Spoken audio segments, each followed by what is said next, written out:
बूढ़ा भिखारी। हर दिन एक भिखारी दरवाजे के पास आकर भीख मांगता था और घर का मालिक हमेशा घर के बाहर आते ही उसे देखकर फिर जाया करता था। कई बार उसके लिए गालियां भी बकता था। वो कहता, तू जिंदा ही क्यों है? पूरी जिंदगी ऐसे ही भीख मांगेगा क्या? धरती का बोझ क्यों बना बैठा है? और कभी कभी उस भिखारी को गुस्से में वह धक्का भी मार दिया करता था। इतना कुछ हो जाने के बावजूद भिखारी के मुंह से सिर्फ यही निकलता था कि भगवान तुम्हारे पापों को माफ करे। एक बार सेठ को धंधे में बड़ा नुकसान होने की खबर मिली। सेठ बहुत परेशान था कि तभी उसके दरवाजे पर वही भिखारी आया। गुस्से में अपना आपा खोते हुए सेठ ने उस भिखारी को पत्थर दे मारा। पत्थर लगने के कारण भिखारी का सर फूट गया और उसके सर से खून बहने लगा। फिर भी दर्द से कराहते हुए भिखारी ने इतना ही कहा, भगवान तुम्हारे पाप को माफ करे। भिखारी वहां से चला गया। सेठ सोच में पड़ गए। भिखारी को पत्थर मारा, फिर भी उसने सिर्फ प्रार्थना की। सेठ का गुस्सा शांत हुआ। सेठ का मन शांत हुआ भिखारी का रहस्य जानने के लिए। सेठ ने भिखारी का पीछा करना शुरू कर दिया। भिखारी जहाँ जहाँ जाता, सेठ उसके पीछे पीछे जाता। सेठ ने देखा कि कोई उसको खाना देता, कोई उसको मारता, कोई अपमानित करता तो कोई गाली देता। लोग भिखारी के साथ चाहे जैसा व्यवहार करते, लेकिन भिखारी सबके लिए एक ही प्रार्थना करता, भगवान तुम्हारे पाप माफ करे। अब रात होने को आई थी। भिखारी अपने घर जाने के लिए लौटा। वो अपने घर पहुंच गया, लेकिन सेठ अब भी उसका पीछा कर ही रहा था। एक पुरानी टूटी हुई खाट पर एक बुढ़िया औरत लेटी हुई थी। काफी कमजोर और बीमार लग रही थी। वह भिखारी की पत्नी थी। अपने पति को वापस आता देख वह खाट से उठ खड़ी हुई। पत्नी ने अपने पति के भीख वाले कटोरे में देखा, उसमें सिर्फ आधी बासी रोटी थी।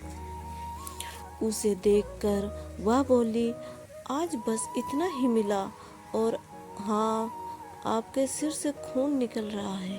ये चोट कैसे लगी? बूढ़ा भिखारी बोला, आज बस इतना ही मिला, किसी ने कुछ दिया ही नहीं। सबने गालियाँ दी और एक ने पत्थर भी फेंका, इसलिए मेरा सर फट गया। एक गहरी ठंडी सांस लेकर बूढ़ा भिखारी फिर से बोला, यह मेरे ही पापों का फल है। तुम्हें याद है कुछ सालों पहले हम कितने अमीर थे? क्या कुछ नहीं था हमारे पास? हमारे पास हर चीज़ ज़रूरत से ज़्यादा थी, लेकिन हमने कभी दान नहीं किया। और उससे भी बुरा हमने उस अंधे भिखारी के साथ किया जो हमारे द्वार पर भीख मांगने आया करता था। बूढ़ी पत्नी की आंखों में आंसू आ गए। वह बोली, हाँ, हम उस बेचारे अंधे के साथ बहुत बुरा करते थे, उसका अपमान करते थे, उसे खाने के लिए रोटी की जगह कागज दिया करते थे, उसका मजाक उड़ाया करते थे और कभी कभी मारा भी करते थे। मैंने कभी उसको रास्ता नहीं दिखाया। एक बार मैंने उसके मुंह पर मिट्टी भी फेंकी थी और वह हमेशा दुखी होकर यही कहता था कि भगवान तुम्हारे किए गए पापों की सजा देगा, भगवान तुम्हारे पापों की सजा जरूर देगा। उसका श्राप सच हुआ और हम इस दुख भरी जिंदगी में आ गए। भिखारी बोला, हाँ, उसका श्राप सच हुआ, इसलिए मैं किसी को बद्दुआ नहीं देता, चाहे किसी को मेरे साथ कैसा भी वह बर्ताव करे। मैं हमेशा उसके लिए प्रार्थना करता हूँ।